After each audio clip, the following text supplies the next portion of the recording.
З дзяцінства я памятаю момант, як у 98-м годзе ў жніўні абваліўся расійскі рубель раптоўна і пацягнуў за сабой рубель беларускі.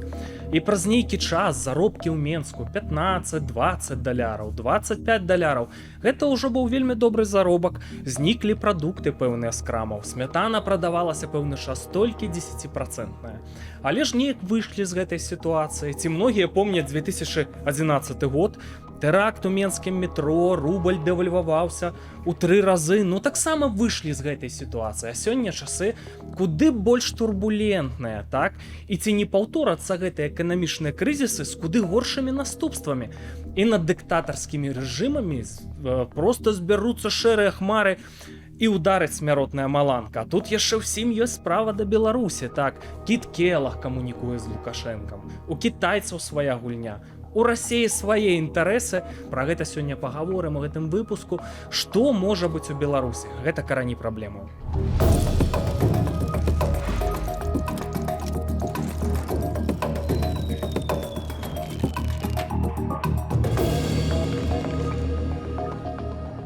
На сувязі са студыяй доктар эканамічных навук, акадэмічны дырэктар Бірок Леў Львоўскі. Вітаю вас.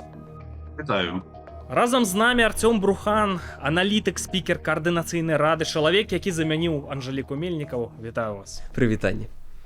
Спадар Леў, пытанне ад беларусаў. Так, от нашыя землякі традыцыйна мераюць стан эканомікі суадносінамі беларускага рубля да даляра, глядзяць на курсы ў абменніках і гэтак далей. Можа быць такое, што беларускі рубель вось радыкальна абваліцца ў адносінах да даляра, таму што сітуацыя з гэтым цвёрдым курсам, яна проста нейкая падазроная. Исходя из текущего положения экономики, я бы не ожидал какого-то невероятного обвала, особенно к курсу доллара. Тут сразу несколько моментов. Ну, первое, это не самая лучшая метрика, на которую лучше всего смотреть. Наверное, самая лучшая метрика – это оценивать нашу экономику относительно экономики соседей.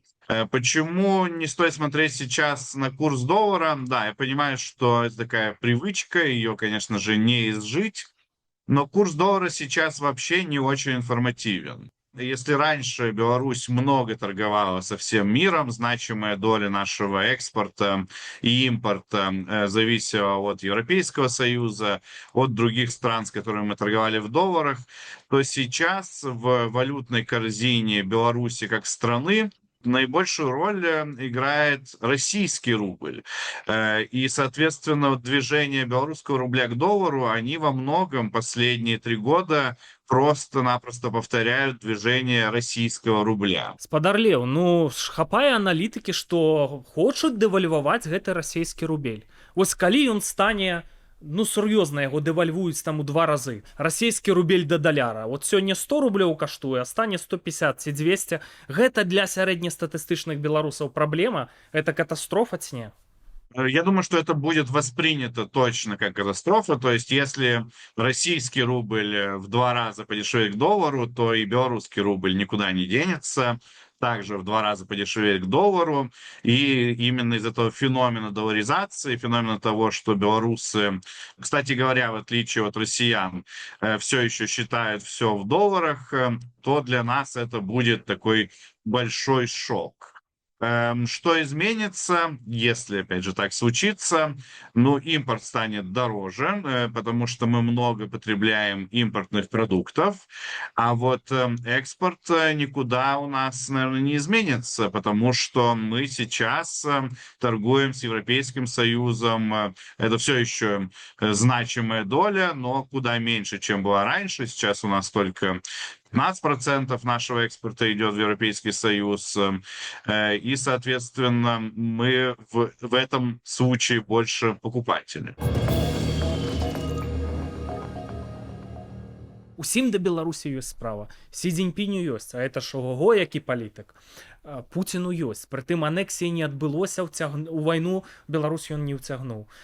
Трампу ёсць, значыцца, ягоны таварыш, спецпасланнік Кіт Келах на сувязі з Лукашэнкам. Што это за гульня? Што, на вашу думку, можа ўвогуле ў Беларусі адбыцца улетку, ўвосень? Ці ёсць нестандартныя варыянты? Ну, я бы пачаў з таго, што Беларусь у любым выпадку з-за яе геаграфічнага палажэння яна адыгрывае велізарную ролю ў Еўропе.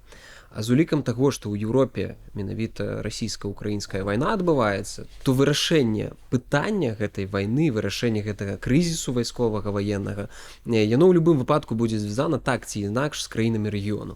А як тут без Беларусі, кажуць, бо менавіта з тэрыторыі Беларусі уваходзілі расійскія войскі, яна з'яўляецца часткай так ці інакш гэтага канфлікту. Беларускія войскі не ўдзельнічалі, але тэрыторыя была прадстаўлена. Гэта частка суагрэсіі ў дачыненні да Ўкраіны. Наступны крок ён можа быць ці эскалацыйны, ці дээскалацыйны. І вось калі гэта будзе эскалацыйны крок, то зразумела, што вучэнні Захад 2025, яны могуць быць даволі моцныя, з вялікай колькасцю вайскоўцаў, можа быць і расейцы прыедуць, і беларускія войскі будуць цягнуты, там можа быць нейкая правакацыя, там у дачыненні да Літвы, ці наадварот наступ зноў на Кіеў, як было ў лютым 22 года.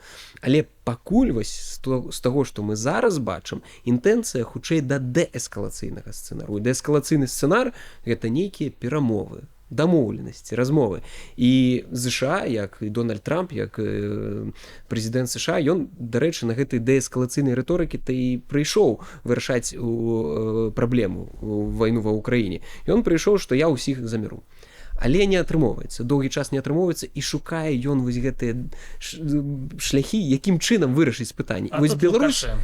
А вось тут Беларусь, да, і геапалітычнае становішча, ну і фактычна чалавек, які функцыянальна кантралюе сітуацыю ў Беларусі. Можа, незаконна, але функцыянальна.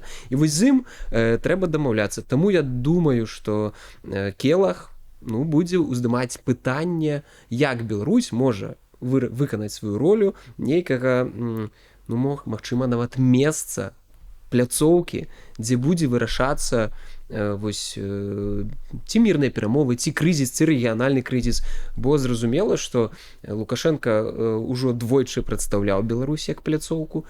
Чаму не паспрабаваць зрабіць гэта трэці раз? Сітуацыя змянілася, яна складаная, але спрабаваць будуць. І вось такія крокі, як дасыланне свайго спецпрадстаўніка, сведчыць пра тое, што для ЗША, напрыклад, хутчэй за ўсё гэта не прынцыпова.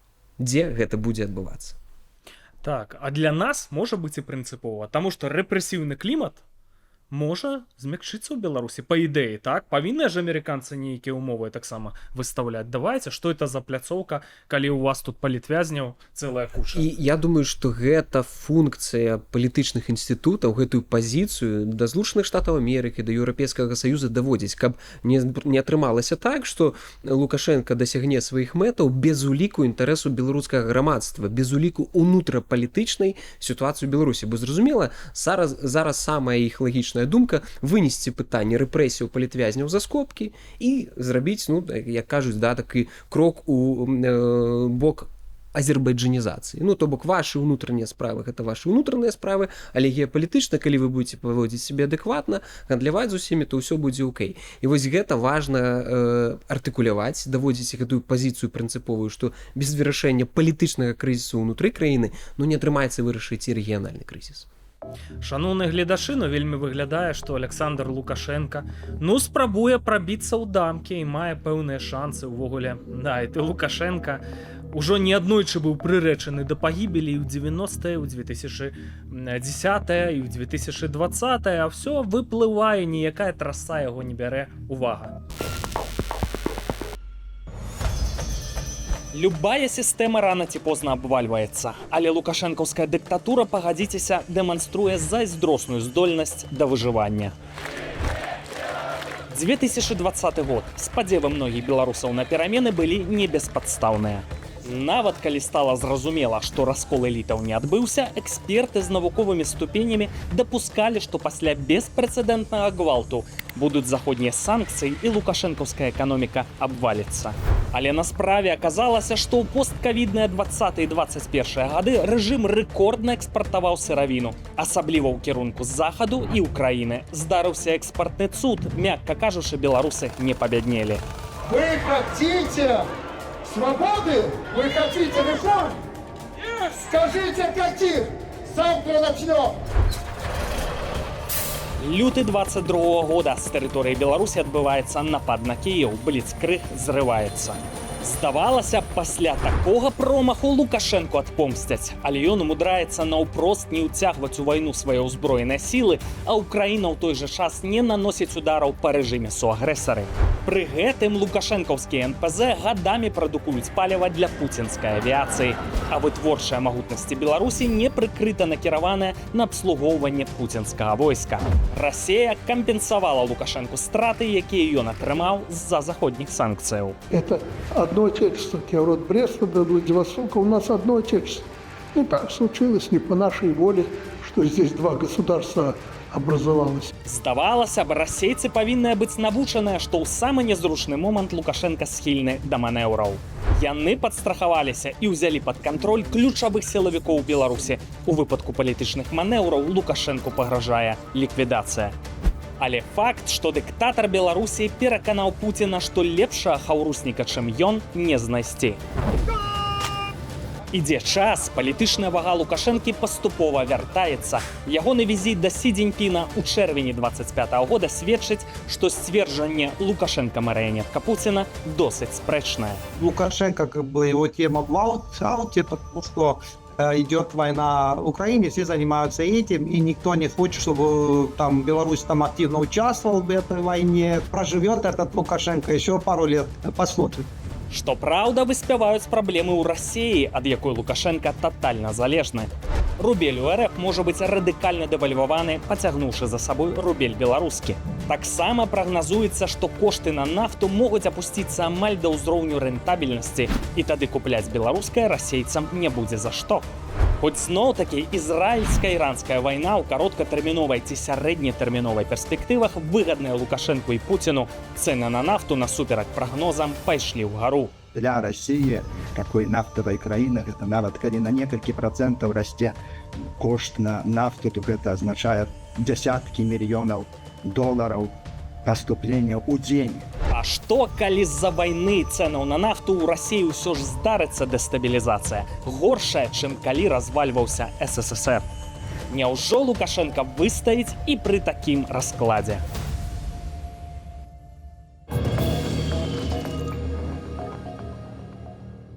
Спадар Леў, а я вось датычна Расіі не разумею. Я сам пладзіў наратывы пра тое, што Расія зацікаўлена анексаваць Беларусь. Вось нават з Украінай не выйшла, а тут саюзная дзяржава, паказаць перамогу, значыцца, все, скінуць Лукашэнку схільнага да манеўраў і гэтак далей.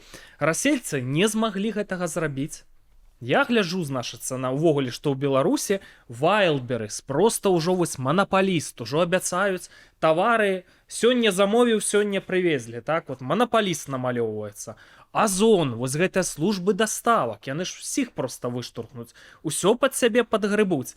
Розных там напладзілася крамаў, капеечка, светафор, это ж всё расійскія капіталы, просто беларуская эканоміка выглядае, што вот все пад Расіяй апынаецца на нашых вачах. Ці ўвогуле суверэнітэту Беларусі пагражае гэтая з'ява, што кругом адныя расійскія бренды, і ці пагражае нешта гэтым брэндам у Беларусі, як вы думаеце? Что касается новых бизнесов, ну да, в Беларуси освободилось, точно так же, как в России освободилось бизнес-поле после ухода иностранных брендов, в Беларуси тоже частично поле было зачищено, и мы видим приход новых компаний, это в основном частные компании, ну и, соответственно, их приход, он с разной долей успешности. Если Озон и Wildberries — это действительно очень сильные компании, поэтому неудивительно, что, придя в Беларусь, они действительно начали раскручиваться на широкую ногу, то вот, например, с перечисленными ритейлерами, да, они пришли с трефор копеечка и несут убытки, как и все остальные белорусские ритейлеры. Ну, это, собственно, из-за того, какая у нас сложилась ситуация с системой административного контроля цен. Так что, нет, здесь конкретно я не вижу чего-то такого негативного и пугающего. Ну да, это сейчас пугает, потому что это российские компании, но точно так же, наверное, в какой-то другой ситуации могли бы прийти другие компании, и мы могли обсуждать вот то, что Икея очень популярна в Литве. Это означает, что Швеция хочет захватить Литву. или не означает? Нет, не означает, просто сильная компания пришла, и из-за того, что она сильная, она на рынке и достаточно успешна. Что касается остальной зависимости от России, то у нас, собственно, есть места, где все гораздо хуже, чем просто наличие российского бизнеса. Белорусская экономика очень сильно завязана на российскую через много разных каналов. Мы зависим от логистики российской, мы зависим от российских финансов, наши банки зависят от российской финансовой системы. Наши многие предприятия, собственно, выживают только за счет того, что могут экспортировать в Россию свои товары, особенно там, когда есть какие-то дополнительные санкции, так что эти товары нельзя экспортировать в Европейский Союз. Так что зависимости от России много, но я бы вот не фокусировался как на главных проблемах на светофоре и копеечке. Ну, у выпадку чаго, калі нешта здарыцца, адціснуць гэтыя кампаніі. У Віктора Лукашэнкі, дарэчы, ёсць досвед такіх рэчаў. Wildberries у Берес пераназавуць, Озон які-небудзь гелій, скажуць беларуская кампанія. Капеечку талер, светафор, светлафор. Все можа быць. Я думаю, што і кампаніі гэтыя рызыкуюць. Спадар Артём, я хачу вярнуцца да гэтага сюжэта, які ў нас быў. Ну вот вы часто недооценивали Лукашенко, так, а ён у дамки все-таки вылазить сразу в раз, и уже и со здоровьем проблемы, а уже тисни руки, ну я не здивлюся, коли Трампу хутка руки потисне. Вот уже все, спецпосланник, прамыя контакты. З европейцами только няма контактов. Ну что вы думаете, коли дойдзе до гэтага Урсула фон дер Ляйен Лукашенко руку не потисне? Мне здаецца, потисне. У чым сакрэт этой выжывальнасці ўвогуле? Пажывем, побачым наконт таго, ці Урсулі фон дер Ляйен пацісне руку, але я думаю, што сакрэт даволі, конечно, складана вось так адразу адказаць на такое складанае глыбокае пытанне, але вось з таго, што мне падаецца, па-першае, чалавек хацеў вельмі моцна ўлады. Ён, калі прыйшоў да ўлады, адразу разумеў, якую сістэму ён хоча пабудаваць. З першых тыдняў, кажуць. Так, адзіна такую вертыкаль, дзе ён адзіны ўсё вырашае. І калі ён змог усё ж такі пабудаваць гэтую сістэму, ён вельмі добра разумеў, што тыя злачынствы, які ён зрабіў, калі будаваў гэту сістэму, яны не аставляюць яму іншай магчымасці, як заставацца ў уладзе да апошняга. Максімальна доўга. А калі ты разумееш, што ты не будзеш уже будаваць сваю палітычную ўладу на грамадскай падтрымцы, толькі сыходзячы з там прапаганды і эмоцый там міліцыі і сілавых структур, гэта сведчыць пра тое, што цяжкія часы можаш проста перачакаць. Год, 1,5 гады, 2 гады, нічога. Але кантэкст заўсёды мяняецца. Геапалітычная сітуацыя змяняецца, і Беларусь, з чаго мы пачыналі нашу размову, яе геаграфічнае палажэнне, яно якраз адпавядае зменлівасці гэтаму кантэксту. Ну, заўсёды, калі ты на перакрыжаванні, заўсёды штосьці будзе адбывацца. Вось Лукашенко, мне падаецца, вельмі добра гэта ўсведамляў, і ён проста быў гатовы перачакаць складаныя часы. І пакуль выглядае так, што так сапраўды атрымоўваецца, але пры гэтым вельмі шмат, напрыклад, у той жа эканоміцы вельмі бачна, што ён дрэнна кіруе краінай. Ну, то бок, ён прыйшоў, да, бульбы не было там, ці зусім мала было ў крамах. І вось амаль канчатак яго палітычнай кар'еры, там некалькі яшчэ гадоў, да, а ўсё роўна бульбы няма. Гэта сведчыць, што дзесьці, можа, у ўтрыманні таленту ўлады ёсць, там у геапалітычных манёўрах, а вось забяспечыць той самы капеечку і светлафор бульбай талента няма. Ну, складана дасягнуць нейкіх пераменаў у Беларусі, пакуль вось побач такі сусед, як Расія, вот гэтая комба з імперыялізма, рускага фашызма, сталінізма, так, тое, што яны сёння вытвараюць. Ну, пакуль яны будуць, складана нейкіх тут пераменаў у Беларусі дасягнуць, але ёсць спосаб, ужо зразумела, што павінна здарыцца, каб зазнаў праблемы, дэстабілізаваўся гэты рэжым у Расійскай Федэрацыі, спадарлеў. Цэны на нафту. Вось калі б нафта маркі Urals, я зараз вот разважаю, яна б стала каштаваць блізка да рэнтабельнасці, а то і ніжэй, скажам, ніжэй за $45 за барэль, вот тады бы, магчыма, у Расійскай Федэрацыі не было бы грошай, каб ваяваць працяглы час. І все шло добра на гэты конт з гэтай нафтай. Паніжалася яна паступова. І тут ізраільская, іранская вайна, пагрозы закрыць Армузскі праліў. І зноўку, значыцца, угару пайшлі гэтыя кошты. Як вы лічыце? Я спадзяюся, канешне, што гэта такі кароткатэрміновы эфект. Але калі рэалістычна глядзець на справу, ці магчымае радыкальнае зніжэнне цэнаў на нафту, что вот Россия дестабилизацию может просто зазнать. Как вы думаете? Если честно, то за последние 5 лет у меня создалось впечатление, что Макчима уже, наверное, все. Я не знаю, что можно вот точно вычеркнуть. У нас происходят такие большие события во всем мире, и происходит с такой частотой. Если бы я в 2020 году, наверное, там, не знаю, на вашей передаче сказал, что вот еще Россия нападет на Украину, еще Израиль нападет на Иран, еще все эти события, которые произошли с тех пор, Трамп выиграет выборы, то меня бы, наверное, повезли куда-нибудь в новинки. Так вот, Макчима ли, что нефть будет дешевой? Ну, это точно, что Макчима. Дальше есть несколько вопросов, про какую перспективу мы говорим. На самом деле, вот вы упомянули новейший конфликт Израиля и Ирана, и сейчас цены действительно сначала пошли вверх, но тут даже этот конфликт не гарантированно должен цены вести вверх. Ага. Есть несколько вариантов развития этого конфликта, при котором цена на нефть упадет. Ну, например, насколько я понимаю, одной из целей Израиля является потенциальная смена режима в Иране. То возможно, что оппозиция в Иране, а там понятно, что очень многие тоже не любят режим Аятоллы.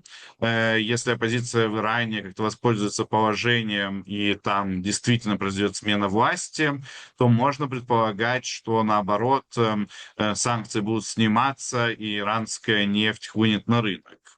Другой сценарий – это даже если не будет смены власти в Иране, все равно явно, что они находятся в очень тяжелом положении. Ну, не каждый день убивают там по 10 генералов в стране.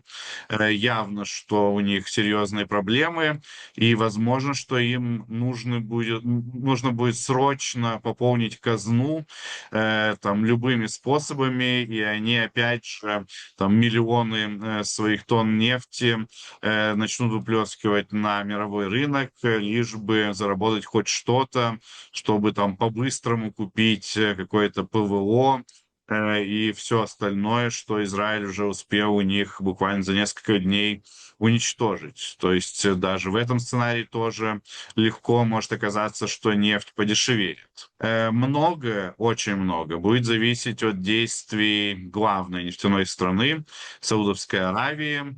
Я не буду сейчас вдаваться в подробности, но действительно от их действий очень сильно зависит мировая цена. Если вдруг как-то с ними договориться США или Израиль, это будет кому-то выгодно, то вполне возможно, что они пробуют увеличить добычу. Ну, правда, возможно, и обратное. Я думаю, что мир достаточно быстрыми темпами подходит к моменту, когда спрос на нефть будет уменьшаться. Мы видим, что это чувствуют и арабские нефтяные страны, когда они пытаются диверсифицировать свое производство. Мы видим, что технологические тренды к этому подходят. Тут, конечно, вопрос вот, какой перспективы. То есть это 5 лет, это 10 лет или еще 15 лет. Но я бы очень удивился, если бы мы с вами встретились там, через 20 лет, и Россия все еще была бы могущественной державой из-за того, что продает нефть. Ну вось спадар Лев сказаў, што можа здарыцца ўсё. Ведаеце, раней мне здавалася, што здарыцца міжусобіца у лукашенковской вертикалі. Крывавая міжусобіца, я б сказаў. Ситуация выглядала так, что ну, двоеўладдзе ў Беларусі, вот это пракрамлёўскія генералы, якіх Лукашенко ўвогуле не можа мяняць, ён же тасуе толькі вертыкальшчыкаў сваіх, а гэтых не можа чапаць. І вось што здарылася на мінулым тыдні, сябры. Значыцца, у Беларусі праходзіла здача іспытаў на крапавы берет, адзнака ў спецназаўцаў, высокая крапавы берет. І паглядзіце відэа. Это событие имеет особое значение. Мир вокруг нас продолжает накаляться. Многие бойцы приехали сюда прямо с передовой. Ну вы самыя бачылі, па-першае, паўсюль расійскія трыкалоры, так, нароўні са сцягам Лукашэнкі. Гэта ўжо такі вот знак вельмі падазроны, это ўвогуле, я скажу, першыню такое, там же ж беларусы здавалі на это крапавы берет. Па-другое, там же ж Карпенкоў сказаў, і это публічна вынеслі, што байцы беларускія вярнуліся з перадавой, каб здаць гэты іспыт. Наш Лукашенко гаворыць пра мір з Кітам Келагам, што ён не валюе, што ён нейтральная пляцоўка, а Карпенкоў развешвае трыкалоры, значыцца, паказвае, што не нейтральная пляцоўка, кажа, што беларусы бяруць удзел у вайне расійска-украінскай. Так это выглядае, вельмі это правакацыйна. І нічога Лукашенко не можа зрабіць з гэтым Карпенковым, і Карпенкоў з ім нічога не можа зрабіць. І я ўжо думаў, што это ж, напэўна, я памыляўся наконт міжусобіцы. Але бачу, што все адно, што это, спадар Артём, это двоеўладдзе ў Беларусі. Як вы эту сітуацыю разумееце? Пакуль казаць пра двоеўладдзе рана, але на нашых вачах адбываецца фармаванне сапраўды палітычнай фігуры, паліттэхналагічнае накачванне фігуры Карпенкова. Канкрэтна яго. Гэта вось відавочна. У гэтым сэнсе відавочна, што стварэнне гэтых арганізацыяў моладзевых, там, протавайсковых, стварэнне атрадаў спецназа ў кожнай вобласці, які падпарадковваецца, зразумела, Карпенкову, і нават стварэнне пула журналістаў, прапагандыстаў, не буду казаць, называць іх журналістамі, прапагандыстаў, якія, ну, супрацоўнічаюць менавіта з Карпенковым, падсвечваюць яго мерапрыемствы, падсвечваюць, здымаюць гэты здачу на крапавы берет. І ўсе яны, ну, іх аб'ядноўвае адно. Гэта такая неадэкватная любоў да Расіі. То бок, у беларускім рэжыме ёсць розныя людзі. Хтосьці там больш прарасійскі, хтосьці менш. Але так ці інакш, велізарная частка чыноўнікаў, я гэта асабіста ведаю, бо працаваў у гэтай сістэме, яны ўсё ж такі выступаюць за тое, каб Беларусь захоўвала незалежнасць. Не нацыянальная Беларусь, да, не пад бел-чырвона-белым сцягам, але каб яна была незалежнай дзяржавай. Але ёсць частка чыноўнікаў, і вось менавіта сярод сілавікоў, мне падаецца, Карпенкоў гэта такая галоўная фігура, якія, ну, яны просто мараць, каб Беларусь стала часткай Расіі. Ну, северо-западны край. Ну, западна-русісты, заходне-русісты, яны ёсць, той же Гігі нават у парламент прабраўся з такімі поглядамі. Гэта таксама шмат пра што сведчыць. Але так ці інакш, вось гэта ідзе накачванне, і мы можам гэта пабачыць. Адное, што я думаю, што зараз Карпенкоў не гатовы зранаць Лукашэнку, Лукашенко не можа яго прыбраць, бо ўплыў Расіі даволі вялікі. І рана Расіі зараз гэта не патрэбна. Навошта зараз правакаваць канфлікт унутры Беларусі? Ну, невыгодна. Можна пачакаць нейкай іншай сітуацыі і потым гэта зрабіць. Ці яшчэ паднакачаць Карпенкова паліттэхналагічна. Ведаеце, ён нават бачна, як з ім працуюць паліттэхнолагі, звязаныя з Вагнерам. Яго нават накачваюць таксама, як таго самага Прыгожына. Але Лукашенко, па-мойму, бачыць пагрозу. І ці то ў кароўніку, ці то ў зале для пасяджэнняў ён гаворыць пра ідэалогія патрэбна. Ўжо 4-й год гаворыць, што патрэбная ідэалогія. Журналісты Белты бягуць да Вадзіма Гігіна. Скажы нам, якая должна быць ідэалогія ў Беларусі. Гігін думае, Беларусь, рускі мір. В Расіі павінна быць Беларусь. Што вы мне дурыце галаву? Я просто публічна не магу гэта сказаць. Спадар Леў, давайте падкажам, што тычыцца эканомікі. Ці ёсць у Беларусі нейкая фішка, нейкая асаблівасць, якая магла б стаць часткай нацыянальнай ідэі, вывесці нас у шэраг першых краін свету? Могла бы и есть, но я думаю, что наши идеи не помогут Александру Лукашенко.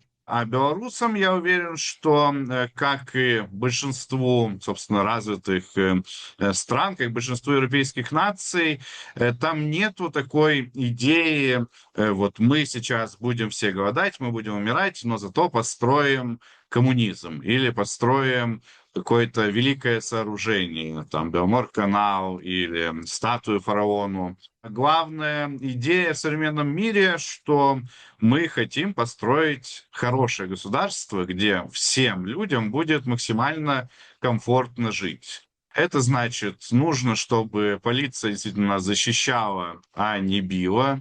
Нужно, чтобы работала правовая система, которая бы ограничивала власти в том, когда они посягают там, на наши права.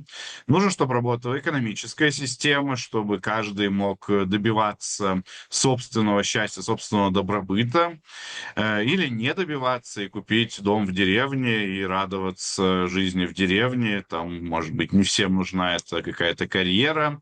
Но главное, чтобы каждый мог выбрать для себя, и государство его не принуждало и не ограничивало, чтобы вообще эта возможность выбора была. Чтобы дети этого человека не хотели всенепременно уехать в какую-то другую страну, чтобы пожилые родители этого человека не страдали, а могли как-то достойно пожить в свои там, золотые годы, как называется в Европе, у нас никто так не называет. Я думаю, что вот этот простой человеческий добробыт и простые базовые права — это вполне себе хорошая национальная идея. Когда люди начинают придумывать какую-то сверхидею, то заканчивается это все, к сожалению, тем, что и сверхидея не достигается, и еще и живут плохо. Господар Артем, ну я хочу у вас спытаться. Вы ж были в этой лукашенковской номенклатуры. Вы были отказным, я скажу гледачам, за історико-культурную спадчыну. Я бачыў вашыя праекты калісьці, у якіх вы удзельнічалі. Ружанскі палац, так, палац у Косаве і гэтак далей. Это годныя былі праекты. Брэсцкая крэпасць, вы з Берасцейшчыны. Слухайце, это крэпасць-герой ці не? Это частка нацыянальнай ідэі? Раскрыйце завесу таямніц. Сама брэсцкая крэпасць, тое, што там адбылося, калі кажуць, вось вялікі подвиг. А на вайне подвиг — это калі штосьці пайшло не па плану.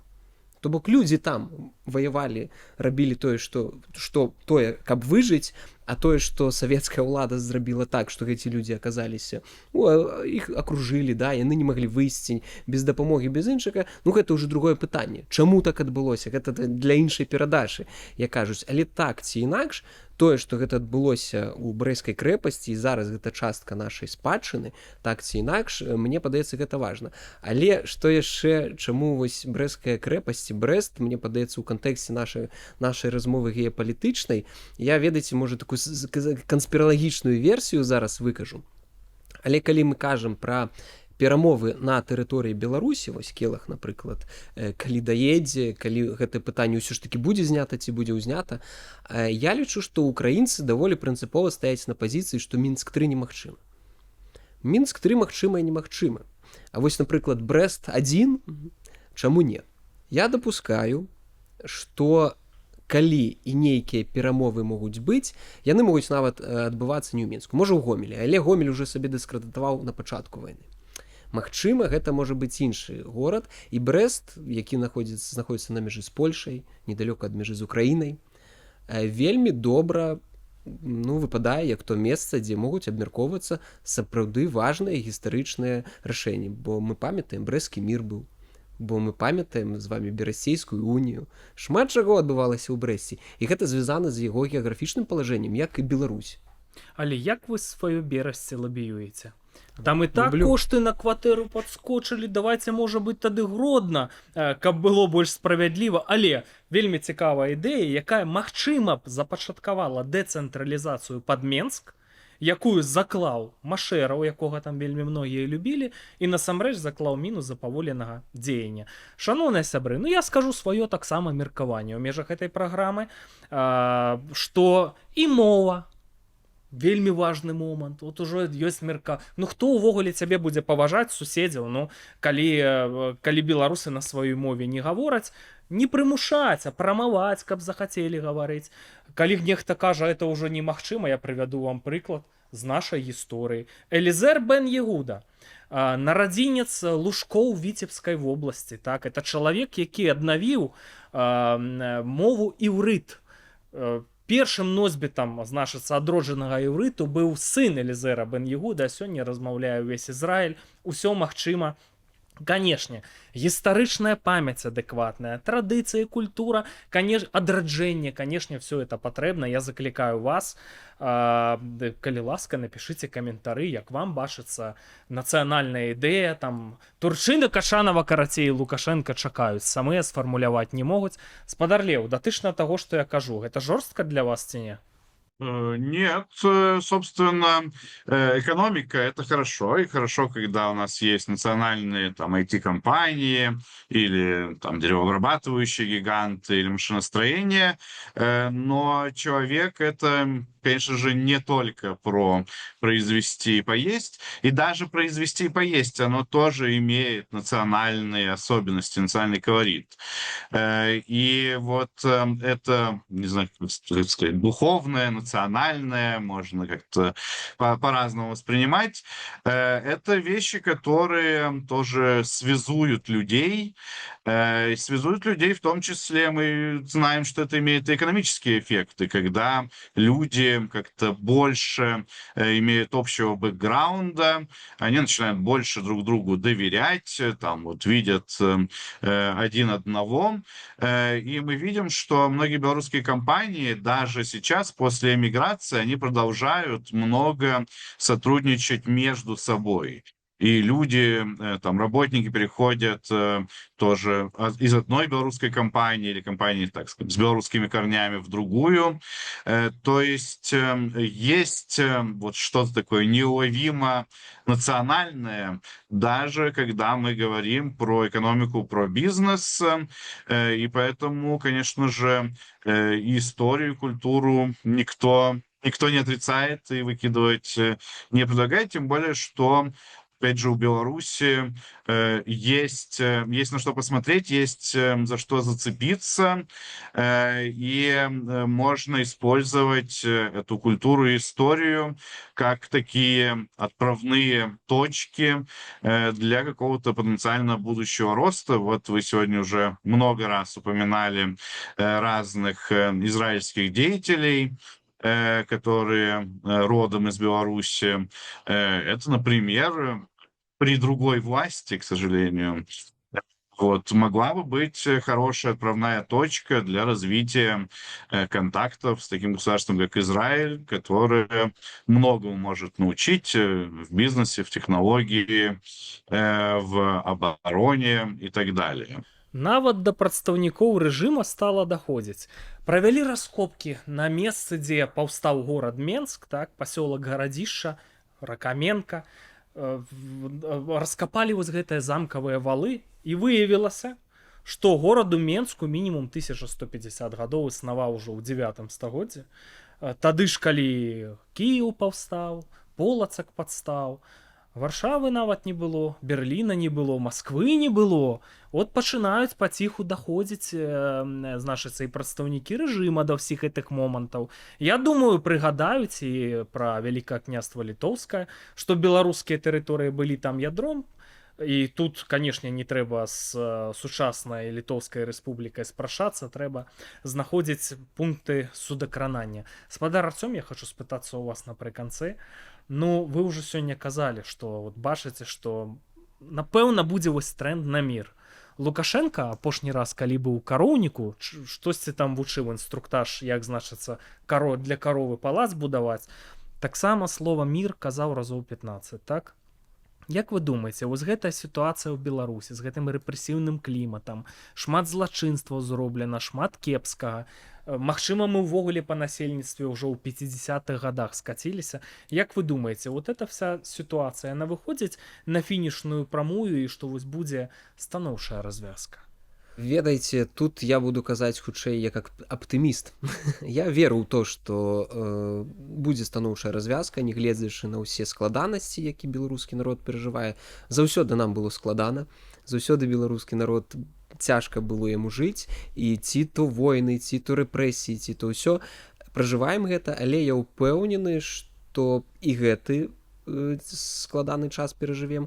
І чаму Лукашенко той самы кажа пра мір, бо ён для сябе бачыць акно магчымасцяў.